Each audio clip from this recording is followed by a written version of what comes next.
Si uno lo mira desde arriba, el Parque Lezama es una isla de verdor. Tal vez lo más importante es que allí, en ese sitio, don Pedro de Mendoza fundó por primera vez la ciudad de Buenos Aires. Dicen eso. También dicen que cuando eso ocurrió, el río llegaba a las barrancas que dan a la calle Paseo Colón, y hoy el río está bastante lejos. Alguna vez este parque fue estancia, y el antiguo casco hoy es el Museo Histórico Nacional. El Parque Lezama fue frecuentado por Jorge Luis Borges, Ernesto Sábato y Manucho Mujica Lainez, entre otros celebrados escritores. Y enfrente está la iglesia de los Zares, la iglesia ortodoxa rusa, con sus hermosas cúpulas con forma de cebolla.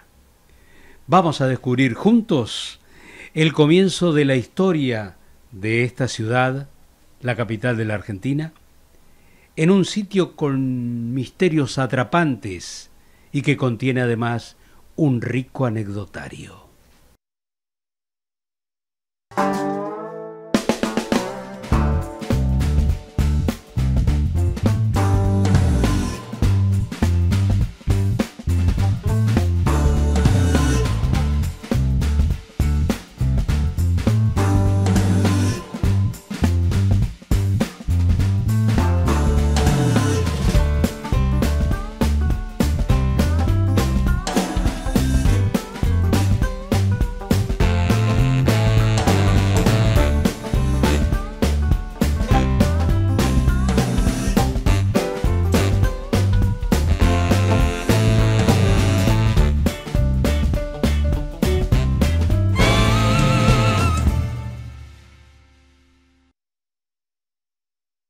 Visto desde arriba, el parque está delimitado por las calles Defensa, Brasil, Martín García y Paseo Colón.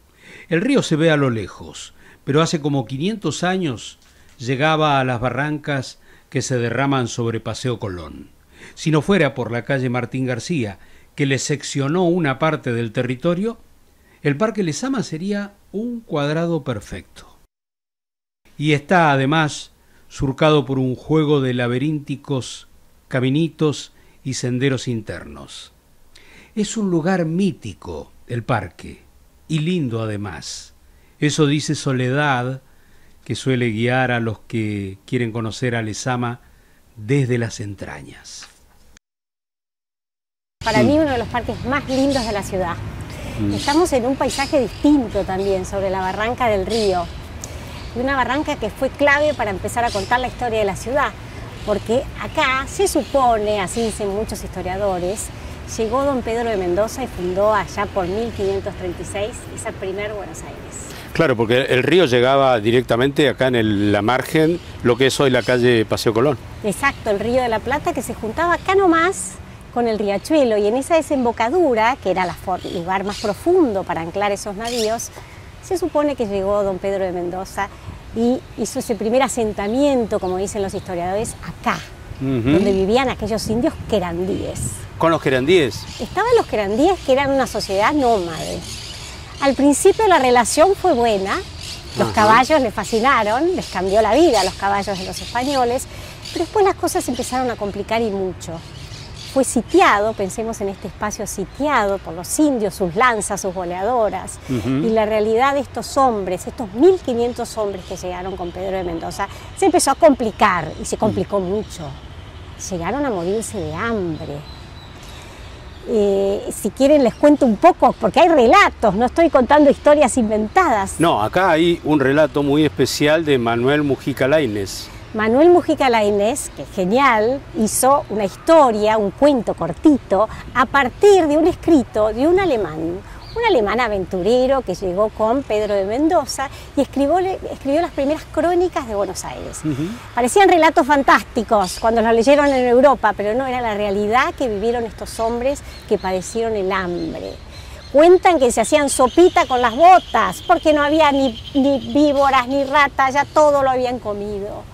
Fue una situación tan dura que llegaron a comerse entre ellos. Y esa es la historia que cuenta Mujica Lainez. El cuento se llama El hambre. El hambre, es terrible. Y tiene lugar acá, digamos. Tiene lugar acá, en este espacio. Por eso es un espacio increíble, donde me encanta que podamos empezar a contar la historia de Buenos Aires. Creo que este es el mejor lugar donde empieza nuestra ciudad. Bueno, nació Buenos Aires aquí. Nació Buenos Aires, digamos así. Muy bien. Y está la estatua de Pedro de Mendoza.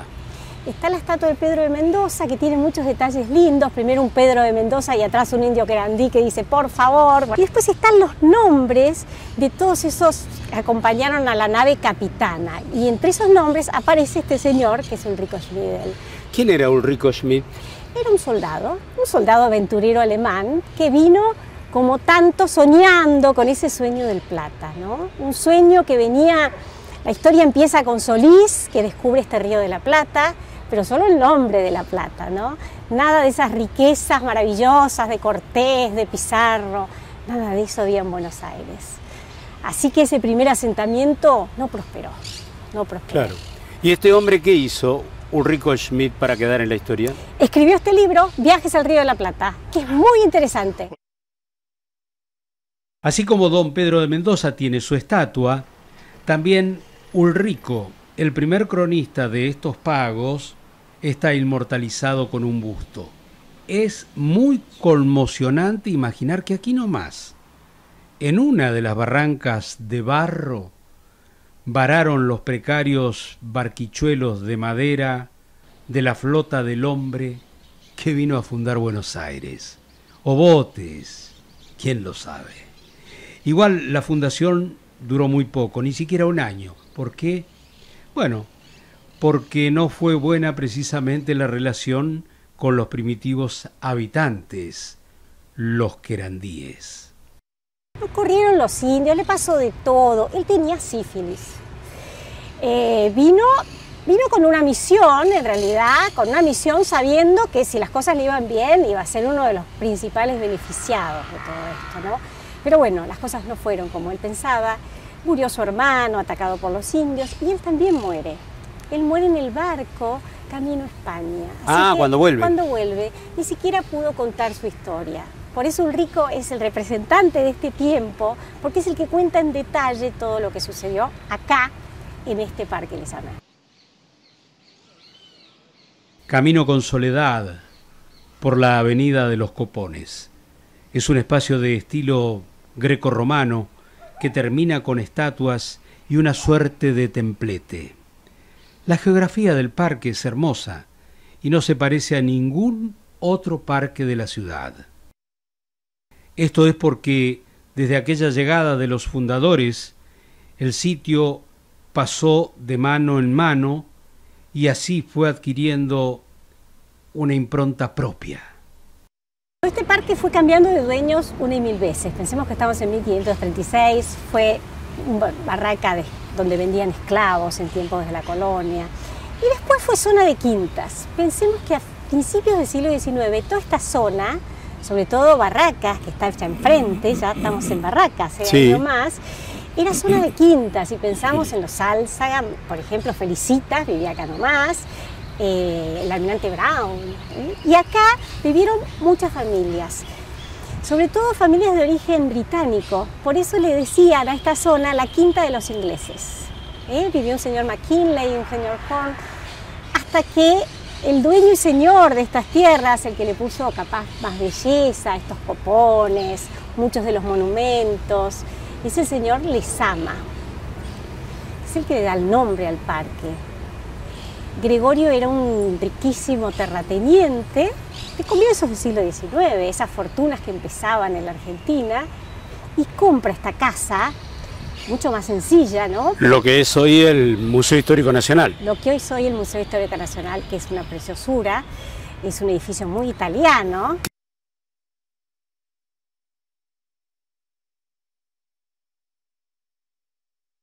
En los primeros tiempos de la ciudad de Santa María de los Buenos Aires, que así la habían bautizado los fundadores, el Parque Lezama, que no era parque sino una especie de monte abierto rodeado de riachos, canales y el propio riachuelo de la Boca, era un lugar salvaje. Tuvo que llegar el señor Lezama un terrateniente poderoso para instalar allí su estancia y hacer una casa como la que tengo a la vista y que hoy ocupa el Museo Histórico Nacional. Lo compra Lezama, que tenía una fortuna que podía comprar lo que quisiera, y se viene a vivir con su mujer. ¿Quién era su mujer? Una álzaga, con la que tiene un único hijo. Así que después, cuando veamos lo que es este tamaño de casa, pensemos en este don Gregorio con Carolina Álzaga y su hijo Maximiliano, seguramente un séquito de gente de servicio, ¿no? Un edificio muy lindo que él le hizo poner un mirador, que lo italianizó. ¿Qué es la de la vida de Lezama? ¿Cómo continuó? Continuó, digamos, haciendo negocios, un hombre que invertía como esos primeros argentinos, casi de la generación del 80, podríamos decir, que invertía en muchas cosas, no solamente en campo, también en ferrocarriles. Hay un pueblo, la localidad de Lezama, hizo una enorme fortuna, enorme fortuna. Pero una triste vida la de Lezama, más allá de su enorme fortuna, porque su único hijo muere muy joven en Europa, él queda viudo de una de las Álzaga, y como era común en la época, se casa con su cuñada, así que sigue siendo el matrimonio Lezama-Álzaga viviendo en esta lindísima casa. Caminando bajo esta galería de hermosos árboles fue que Ernesto Sábato se inspiró para encontrar el escenario adecuado para escribir su novela más famosa. Así como Mujica Lainez narró aquella fugaz experiencia fundacional con Pedro de Mendoza, que tuvo que irse corrido por el hambre, Sábato imaginó aquí el encuentro de sus personajes cuando escribió Sobre héroes y tumbas. Y dicen algunos que el bar británico que está acá enfrente es declarado notable, un poco tiene que ver con eso, imaginándonos a Sábato escribiendo sobre héroes y tumbas en este espacio. Claro, la historia de Alejandra y Martín. Y Martín, que eran vecinos, ¿no? De La Boca y Barracas, una historia muy turbulenta, ¿no? Y justamente el libro sobre héroes y tumbas empieza diciendo en un día de otoño del año, creo que 1957, no estoy segura. Estaba aquí sentado Martín cerca de la estatua de Ceres, o sea, es todo muy, muy claro el espacio que va contando, claro, sí, entonces sí. Nos sentimos en ese espacio de Sábato. Sí, sí, bueno, hay mucha gente que viene seguramente para recordar esos lugares que leyó y que le causaron tanta emoción en el libro, ¿no? Seguramente que sí, hay muchos circuitos en Buenos Aires que tienen que ver con eso, ¿no? Que van marcando los espacios, y este parque es escenario de muchas historias. Si algo caracteriza al parque, fuera de lo histórico, son sus avenidas arboladas, las curvas y recodos de sus senderos, el anfiteatro con sus gradas y los rincones donde las parejas aprovechan la sombra de los tilos y jacarandás. Fue requete parquizado, porque desde esos primeros pobladores, dueños de esta quinta, sobre todo Lezama, era un hombre muy sofisticado en sus gustos. Para la época, sobre todo, le importaban muchísimo las plantas, no era tan común en esa época, y manda a traer un paisajista. Así que el primer jardín diseñado debe haber sido el de él, porque esta casa competía, una casa que ya en el 57, cuando inauguró su casa, Lezama ya no estaba, que era la de San Benito, de Rosas, ¿no? Pero en tema paisajismo no se podía comparar esto. Dice que llegó a tener, no lo vi, porque ya no están, arrayanes. Arrayanes, pero eso están en el sur, esos árboles. El que tiene plata hace lo que quiere. Ah, sí, bueno. Así que no deben haber durado tampoco. No habrán durado mucho, pero bueno, tuvo sus arrayanes. Después, cuando ya era museo histórico, esto se transforma en parque público y, por supuesto, como todo parque público, la mano de Carlos Táiz. Ah, Carlos Táiz estuvo acá, bueno, ya me imaginaba. No pudo no haber estado. Claro. Así que muchos de los senderos, este no, este es un sendero que llega a la casa. Es uno de los parques más bonitos de Buenos Aires, sin duda, ¿no? Yo creo que sí. Y en los alrededores, ¿qué tenemos? De todo. El bar notable que está enfrente acá en Defensa y Brasil, ¿no? Sí, sí, el británico, el hipopótamo. Tenemos edificios que son históricos por donde los miremos, ¿no? Porque está la iglesia ortodoxa. Ah, la iglesia rusa, claro. Sí. La iglesia ortodoxa es uno de los edificios, me parece, que engalanan este parque con sus cúpulas acebolladas azules. La iglesia ortodoxa llega a Buenos Aires de la mano, digamos, gracias a los zares rusos. a Alejandro y después a Nicolás, el zar muerto en la Revolución. Ellos son los que auspician de su bolsillo, dicen, la construcción de esta iglesia. Y la idea de esta iglesia, pensemos que este barrio dejó de ser un barrio de esta high society porteña y se transformó en un barrio de gente de trabajo porque estaban las primeras industrias, y así como también gente que trabajaba en el puerto. Y muchos de estas personas que vivían acá, inmigrantes, profesaban la religión ortodoxa. Ya desarrollaremos la historia apasionante de la Iglesia Ortodoxa, pero también es icónica la esquina de Brasil y Defensa, con dos bares que son representantes del viejo estilo de café-bar porteño y que están enfrentados de esquina a esquina. El bar británico tiene una curiosa anécdota vinculada a su nombre que ocurrió durante la Guerra de Malvinas. El bar británico, que se llamó británico porque esta era una zona donde vivían muchas personas que tenían que ver con el ferrocarril, claro, en ese edificio lindo, allá enfrente. Sí, hay un edificio espectacular enfrente, sí. Por eso, y también la gente que trabajaba en el puerto. Bueno, había mucha inmigración británica, así que pensemos en el fútbol también seguramente acá. Así que el nombre británico no tuvo que ver con que fueran ingleses los dueños, eran españoles, por supuesto. Y en tiempo de Malvinas les pareció como muy fuerte que el bar llevara el nombre británico. Y le sacaron el brí. Así que por unos años el bar se llamó Tánico. Tenemos entonces una rica historia en el Parque Lezama, lugar fundacional para don Pedro de Mendoza, un sitio que fue utilizado por la Compañía de las Filipinas para el tráfico y la venta de esclavos provenientes de África, un sitio que después compró, digamos, el terreno un inglés, por lo cual ondeó el pabellón británico durante muchos años y por la misma razón fue llamado Quinta de los Ingleses. Y después fue sitio elegido por los duelistas para resolver sus entripados. Y donde ahora está el anfiteatro y una fuente sin agua, llegó a funcionar una plaza de toros en tiempos de la colonia, claro. Testigo directo, el Parque Lezama, de la terrible epidemia de cólera de 1858, donde funcionó un lazareto, y como sabemos, ese mismo año lo adquirió el terrateniente salteño Gregorio Lezama, que se ocupó de hacer un hermoso lugar para vivir. Estamos en el corazón de Parque Lezama acá, ¿no? Sí, el corazón en realidad es el que le dio el nombre, claro que es el corazón. Esta casa majestuosa, una casa que se fue transformando a lo largo del tiempo, eso que les contaba de las antiguas quintas, cuando la compra este espacio, esta quinta Gregorio de Lezama, la ayorna al gusto de la época. Estamos en 1857 con la mirada puesta en la arquitectura de ese neorrenacimiento italiano que empezaba a prosperar en Buenos Aires. Pensemos que es la época donde esta casa se pone así a este estilo, donde se hace la Aduana Taylor, el antiguo Teatro Colón, como un Buenos Aires separado del resto del país que quiere mostrarle al mundo su poderío. A través de estos edificios también es una forma de mostrar el poder de la ciudad desde lo público y desde lo privado. ¿Y el estilo cuál vendría a ser? Es un neorrenacimiento italiano. Esta moda estuvo muy presente en Buenos Aires durante muchos años. Después empezó la arquitectura académica, la francesa, ¿no? Pero este tipo de edificaciones con este colorido tan característico es muy de esa época, de 1850 y algo en adelante, hasta que lo francés pasa a ser el elegido por toda la élite y todos los edificios públicos también de Buenos Aires. Tiene un aire, ¿no?, al Palacio San José de Urquiza en Entre Ríos, ¿no? Claro que sí, no solo un aire, es muy parecido.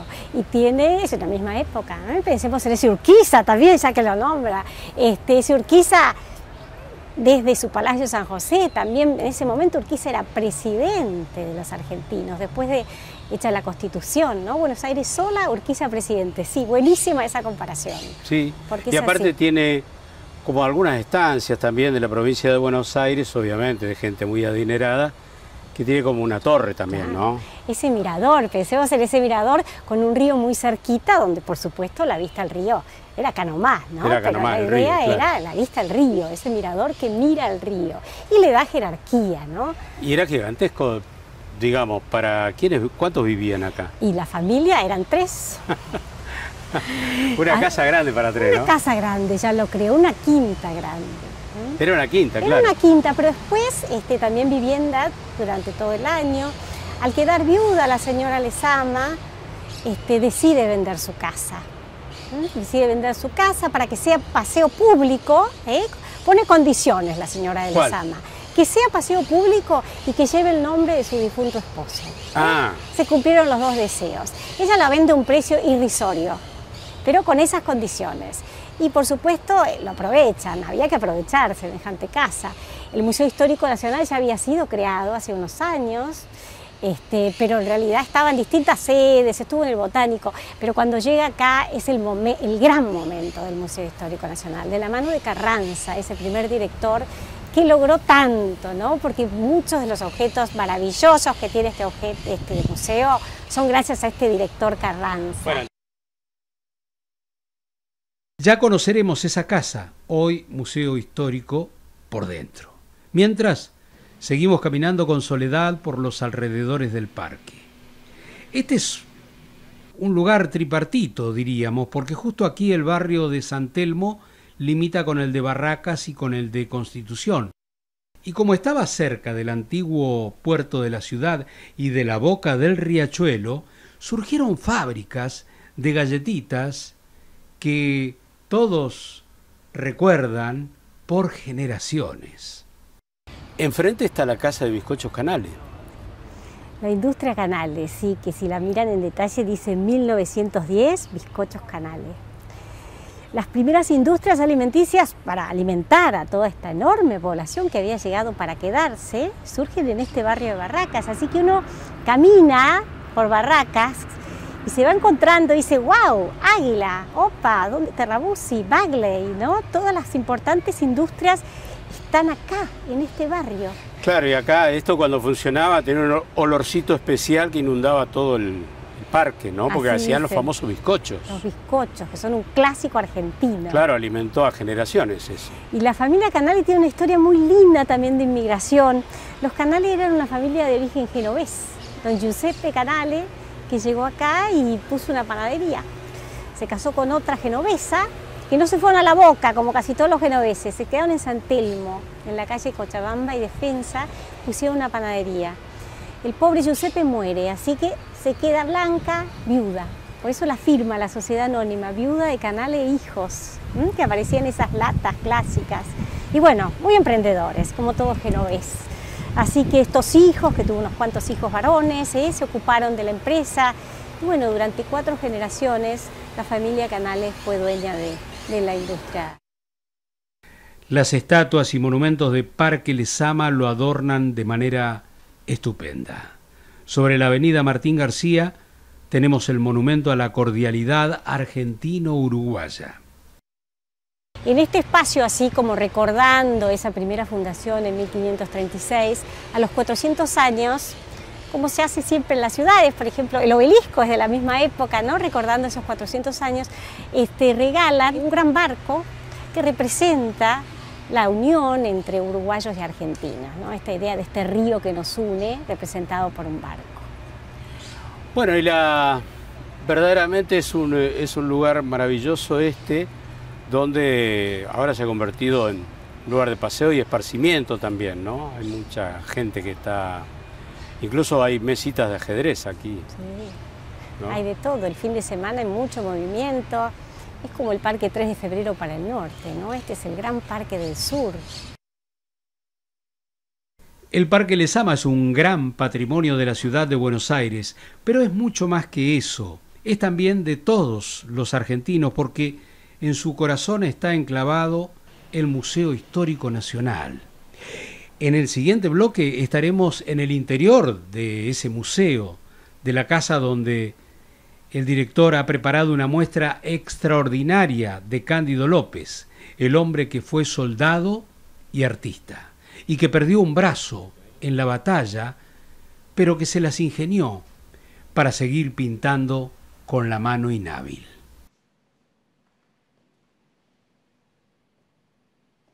Como anticipamos, el Museo Histórico Nacional es el corazón de Parque Lezama. Y esa casa, hermosa, con su galería, con sus arcadas y su torre, fue el casco de la estancia del señor Gregorio Lezama. Entrar a ella por la entrada principal de la calle Defensa es ingresar a un sitio donde reposa serenamente la historia nacional. Simbólicos leones en la puerta de entrada y cañones, campanas, todo está en silencio ahora. Recordemos que a la muerte de Lezama, la viuda donó todo el parque a la ciudad de Buenos Aires a condición de que en el futuro llevara el nombre de su difunto esposo. Y así fue. La casa es de estilo italianizante y fue traspasada a la Nación para albergar objetos y documentos, sobre todo de los hitos de la argentinidad, como la Revolución de Mayo, las guerras de la Independencia, un tesoro como el sable corvo de San Martín, siempre custodiado por su cuerpo de granaderos, y otro tesoro que valorizó el actual director, el historiador Gabriel Di Meglio, colgando los cuadros de Cándido López, el artista guerrero o el pintor de la Guerra del Paraguay. Las dos acepciones le caben bien. Y ese es nuestro tema, Cándido López. Di Meglio me guía por esa galería de cuadros que López pintó con minuciosidad. Gabriel, ¿por qué hacer una muestra de Cándido López? Bueno, por un lado porque es uno de los artistas más importantes de la historia argentina, pero en el Museo Histórico Nacional nos interesa en particular por el lado histórico, es decir, es una muestra que trata de mostrar la guerra de la Triple Alianza y ponemos, digamos, en disposición del público toda la colección que tiene este museo de Cándido, que es la más grande que hay en el país. Y ¿cuántos cuadros? Son 32 cuadros que quien visita el museo también, aunque nunca haya oído hablar de ella, entiende un poco por qué ocurrió, qué pasó y que fue un tremendo drama, ¿no? La Guerra del Paraguay duró 5 años y empezó con un conflicto entre Paraguay y Brasil. Pero cuando las tropas paraguayas invadieron Corrientes para cruzar a territorio brasileño, Argentina y Uruguay se aliaron con Brasil y la guerra ya fue indetenible. El resultado fue una guerra desigual y espantosa, donde murió, se calcula, entre el 50 y 60% de la población masculina del Paraguay. Cándido López documentó con sus cuadros momentos de aquella guerra, los eternizó. En distintos paneles se agrupan movilizaciones de los ejércitos, cruce de los ríos, campamentos y, por supuesto, batallas. Filmó por un lado batallas, ¿no? Tenemos una pared de batallas, pero bueno, había una tradición de pintura de batallas. Sin embargo, en mi opinión, quizá lo más interesante es cuando no filma esos momentos más épicos, más duros de la guerra, sino todo el resto del tiempo, que es los campamentos, los movimientos de tropas.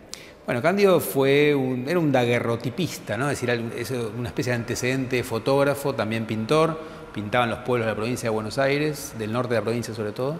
Y cuando se desencadena la guerra, digamos, sobre todo con la invasión paraguaya a Corrientes a principios de 1865, mucha gente se presentó como voluntaria para ir a combatir en esa guerra, que se suponía iba a ser muy corta. Él va y entra en el batallón de guardias nacionales, milicia, de San Nicolás, de Dos Arroyos. Y ahí fue al frente y estuvo en los 2 primeros años del conflicto.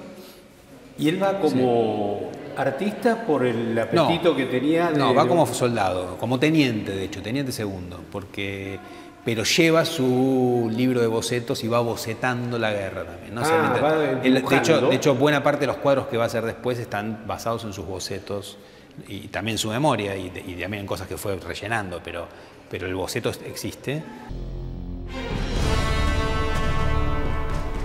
Hasta que llegamos a Curupaytí, una batalla por demás cruenta. Su situación es que en la batalla de Curupaytí, que fue el mayor desastre de la historia militar argentina, ¿Con cuántos muertos? Y en Curupaytí murieron más de 2.000 argentinos, más de 2.000 brasileños que avanzaron sobre una trinchera paraguaya y fueron acribillados a mansalva. Ese día murió Dominguito, el hijo de Sarmiento, sí, Francisco, el hijo de Marcos Paz, que era vicepresidente en ese momento. O sea, fue una gran... Curupaytí, acá tenemos, sí. tenemos la espada expuesta ahora de Manuel Rossetti, que murió en esa batalla, el Kepi de Charlone, que murió en esa batalla, un montón de gente murió ese día. Y Cándido perdió la mano derecha con la que pintaba. Por eso siempre quise ver los cuadros de la Guerra de la Triple Alianza, porque cuando estuve en Corrientes y también en el Paraguay, de los campos de batalla de la Guerra de la Triple Alianza no queda prácticamente nada, no hay rastros. La selva y el paso del tiempo se comieron precisamente todos los rastros.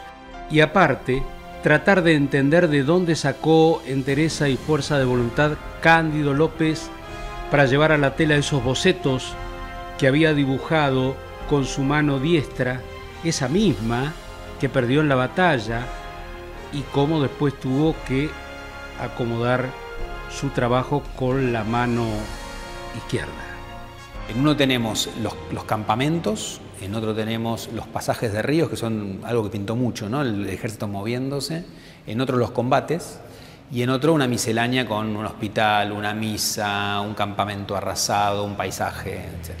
Especialmente dramáticos son los campamentos arrasados, ¿no? Sí, hay uno en particular que es un campamento que él pintó los 2 primeros años de la guerra, en 1865, que se combate en suelo argentino y un poco brasileño, que es el ataque paraguayo, que fracasa, y 1866, cuando los aliados entran en territorio paraguayo y se pelean todas esas grandes batallas muy sangrientas. Una que tenemos acá los cuadros es Tuyutí, que es la batalla más grande de la historia de América del Sur, que es un triunfo de los aliados. Después Curupaytí, que los cuadros están en el Bellas Artes, pero nosotros acá tenemos otros elementos de esa batalla, que es donde él pierde la mano, ¿no? Ahí termina la segunda etapa de la guerra, muy sangrienta, donde nadie se impone, y después hay 2 etapas más hasta que Paraguay es vencido. Pero él pinta, por supuesto, hasta que se fue, ¿no? O sea, sus últimos cuadros son sobre Curupaytí. Y hay otras cosas que acompañan, digamos, los cuadros, pero que forman parte también de objetos de guerra, ¿no? Claro, este museo tiene, además de esta colección de Cándido, tiene muchísimos objetos de la guerra. Digamos, el museo se fundó 2 décadas después del fin de la guerra, entonces hubo muchas donaciones de excombatientes, incluso de familiares. De hecho, ex soldados de la guerra fueron los primeros guardianes de sala de este museo. Así termina nuestra muestra con una foto de ellos en la puerta del edificio, ya grandes. Veteranos de guerra, claro, porque también eran vistos como historia viva, ¿no? Entonces el primer director del museo, que era Adolfo Carranza, los contrata como para cuidar el museo a estos que habían peleado en la guerra de la Triple Alianza. Y entonces, como para mostrar el contexto de la guerra, poner a Cándido en situación, lo que hicimos fue también exponer varios objetos. La muestra en el Museo Histórico Nacional está muy bien organizada. Se pueden seguir las alternativas de la guerra en una línea de tiempo. Están los rostros de los jefes de los ejércitos. Bartolomé Mitre por el lado de la Alianza y el propio jefe del Estado paraguayo, el mariscal Solano López, obviamente por el lado paraguayo. Están los documentos de los que apoyan la guerra o de los que apoyaron la guerra y de aquellos que la condenaron, como Felipe Varela, el último de los caudillos federales. Y están los cuadros de Cándido, repartidos según una organización temática. A diferencia de la pintura de guerra más del siglo XIX, con un héroe adelante o... sí, el caballo... Claro, la pintura más épica. En Cándido no hay épica, ¿no? Es decir, es más descarnado. Es decir, uno tiene a los soldados carneando comida, a las mujeres que se acercan al campamento, y tiene esta cosa de ir a buscar, como buscando a Wally, ¿no? Uno va buscando detallecitos chiquitos, esto que decías vos antes, muy minucioso, pero que también tenés la sensación de estar viendo al ejército argentino, en este caso, en el combate, pero insisto, me parece que es muy interesante los momentos en los cuales se describe el resto del tiempo, que es la mayor parte del tiempo de la vida militar, no es la batalla, ¿no? Claro. Es el tomar mate, leer el diario, uno puede ver, son detalles que vas viendo, cocinar, jugar a los naipes, armar empalizadas, prepararse para la batalla, enterrar a los muertos, ¿no? Y es curioso eso porque yo estuve en la guerra Perú y Ecuador y comprobé que la guerra puede son 24 horas para que dure el episodio bélico, puede durar 30 segundos, que es que pasaba un helicóptero, hacía, tiraba los cohetes y se iba, pero quién sabe, ese era el momento más dramático. Bueno, en general, todo lo que se narra históricamente es la batalla tal, que a veces dura 3 horas, 4 horas, a veces un par de días, porque esta guerra en particular, la de la Triple Alianza, fue muy cruenta, muy terrible. De hecho, Paraguay perdió el 60% de su población, es un gran desastre. Pero la mayor parte del tiempo no se está peleando, ¿no? Se está haciendo otras cosas. Y me parece que eso es algo que le da a la obra de Cándido López, en mi opinión, algo muy, muy particular y la hace totalmente especial. Gabriel, ¿por qué todos los cuadros son como apaisados? Esto es, son horizontales. Son como largos rectángulos. Sí. No sé las razones por las cuales eligió eso, la verdad, pero... ¿Puede ser porque sean panorámicas? Es posible, eso tenemos que preguntarle a alguien de historia del arte, pero en principio por lo menos supongo que fue buscado, dan justamente la idea de panorama. Hay una sola excepción que lo tenemos acá expuesto, que es el Boquerón, la batalla de Boquerón, que es una pintura más parecida a la pintura de batallas del siglo XIX, que es enorme, ¿no? Es decir, tiene más o menos 4 veces la dimensión de sus otros cuadros. Claro. Y después son todas figuras chiquitas, apenas reconocibles, Sí. ¿no? Sí, como decías vos, que allí no hay grados, hay... Uno puede encontrar en alguna pintura un general, puede encontrar a Mitre en alguna, ¿no? Que era el comandante en jefe, es decir, están, si buscas están, pero la sensación que da es una idea muy, muy horizontal en el ejército, es decir, soldados y oficiales acá conviven, obviamente las jerarquías en el ejército están y uno las puede a veces percibir en el cuadro, pero me parece que es muy atractivo ver... al soldado común y a las mujeres que se acercan, es decir, aquellos que muchas veces no impactan, no tienen nombre de calles, es decir, hay algo de esa recuperación colectiva que tiene la obra de López que me parece muy, muy interesante. López la pasó muy mal como inválido de guerra. Recién pudo pintar sus cuadros entre 1888 y 1901, aunque los esbozos los había realizado entre 1865 y 1870. Desesperado por su situación económica, escribió al expresidente Mitre solicitando ayuda pública.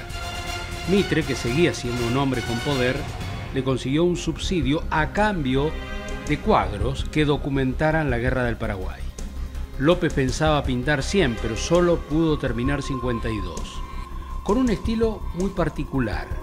Cándido López descree de los primeros planos que hubieran sido tal vez un atajo para editorializar en cualquier sentido acerca de la guerra. Como explica Di Meglio. Maravillosa historia la de Cándido López, el manco de Curupaití, único cronista artístico de la terrible guerra del Paraguay. Nos queda del Parque Lezama otra gran historia que no todos conocen, la de la iglesia rusa ortodoxa que solía frecuentar a que no saben quién, nuestro máximo escritor, Jorge Luis Borges.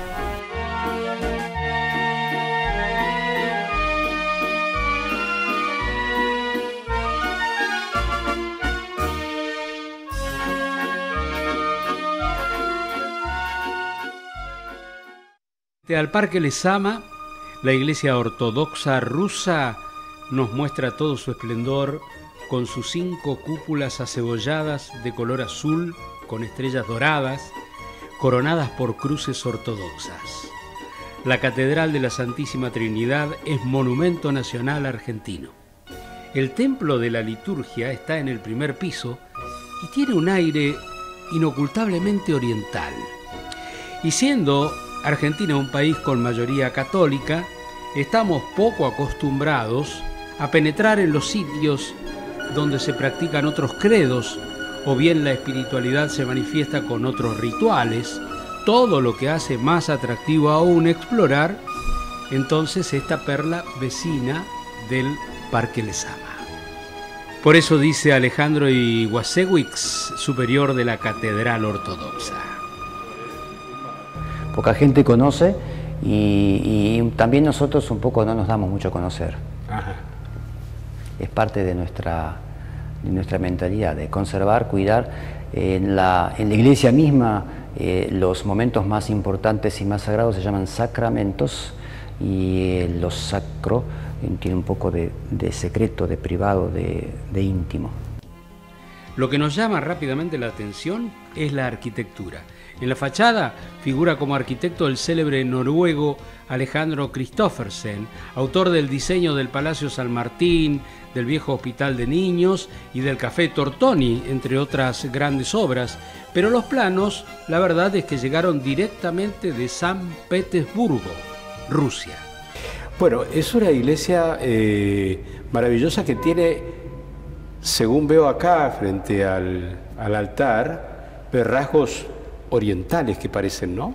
Sí, arquitectónicamente la iglesia fue construida en un estilo moscovita, pero el iconostasio, que no es el original, originalmente había un iconostasio de madera. El iconostasio justamente es la pared que separa el altar del templo. Este que fue traído de Mirgorod, que es el gobierno de Poltava, Ucrania, donado por una señora Koshevnikova al padre Constantino, nuestra iglesia, está hecho con un estilo más bien oriental, bizantino, más bizantino. El estilo sería oriental bizantino. Exacto. ¿Y quién lo construyó este templo? El padre Constantino Trasov, entre los años 1898 y 1901, que fue en octubre, que fue cuando se consagró el templo con presencia de gran parte o casi todo el cuerpo diplomático que presente en Buenos Aires, incluido el propio presidente de la Argentina, que era Roca en aquel momento. Julio Argentino Roca.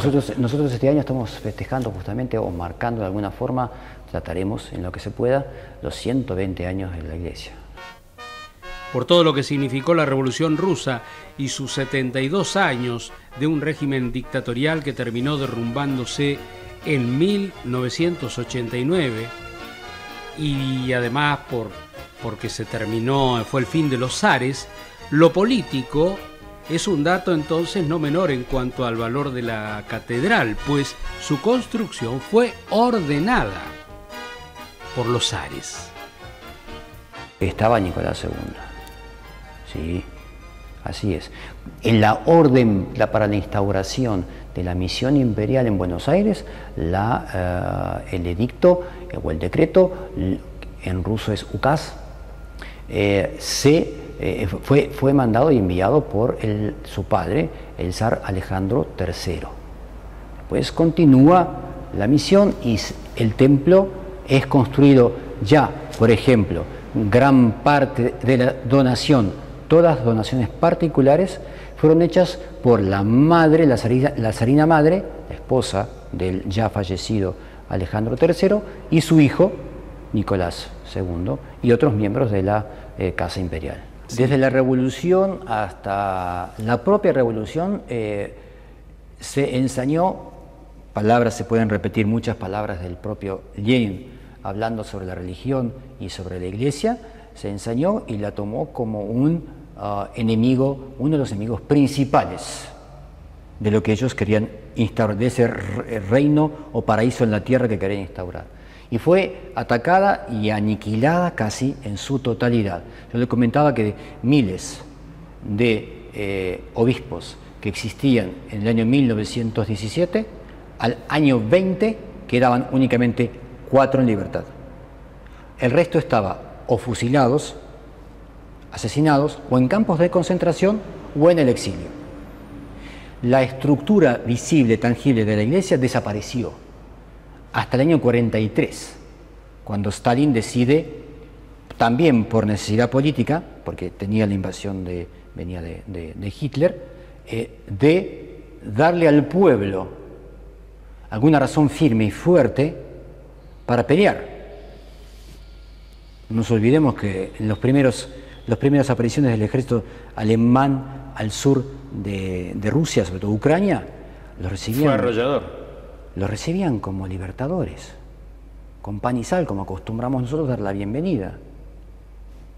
Entonces tuvo que revertir eso. Y además hasta el día de hoy ya la cosa fue cambiando. Pero en todos los años después del 43 fue un poco más controlada. La iglesia ortodoxa es una iglesia cristiana, otra entre las muchas que se separaron de Roma. Exactamente esto ocurrió hace 1000 años, cuando se abrió la grieta entre el Imperio Bizantino y el Sacro Imperio Romano. La palabra católico es una palabra griega que significa universal y se utiliza en por ejemplo, el credo, que nosotros rezamos todos los días, cantamos en las liturgias y decimos que creemos en una iglesia santa, católica y apostólica. Sí. Ni romana, ni ortodoxa, ni rusa, ni griega, ni china, ni japonesa. Claro. Entonces, de ahí en más, ahí está el concepto de universalidad de la iglesia, ¿no es cierto?, que nosotros conservamos y tratamos de mantener. Después, hay las diferencias a partir del año 1054, cuando es entendido y conocido en Occidente como el cisma de Oriente, es la separación de la iglesia. Los 4 patriarcados que estaban en Oriente comienzan a tener vida independiente del único patriarcado que estaba y está en Occidente, que es Roma, y comienza entonces sí, ya de a poco y con los años, a existir un alejamiento. La mentalidad latina con la mentalidad oriental siempre es distinta, va a ser distinta. Eso es algo que no afectaba a la esencia de la fe. Claro, porque básicamente creen ambos. Dios Prácticamente Trino, no hay diferencias. Dios Trino, los apóstoles, el mismo evangelio. Las diferencias están en los conceptos. La cruz es diferente, padre. La cruz rusa. A muchos les impacta la cruz ortodoxa, también llamada cruz rusa. Tiene 3 travesaños horizontales sobre el eje vertical. El más largo es para las manos de Cristo crucificado. El más chico, el que está arriba, representa la inscripción que hizo colocar Poncio Pilatos y que decía Jesús, Rey de los Judíos. Y el travesaño horizontal inferior está inclinado. Tiene que ver con los 2 ladrones que fueron crucificados a un costado y a otro con Cristo.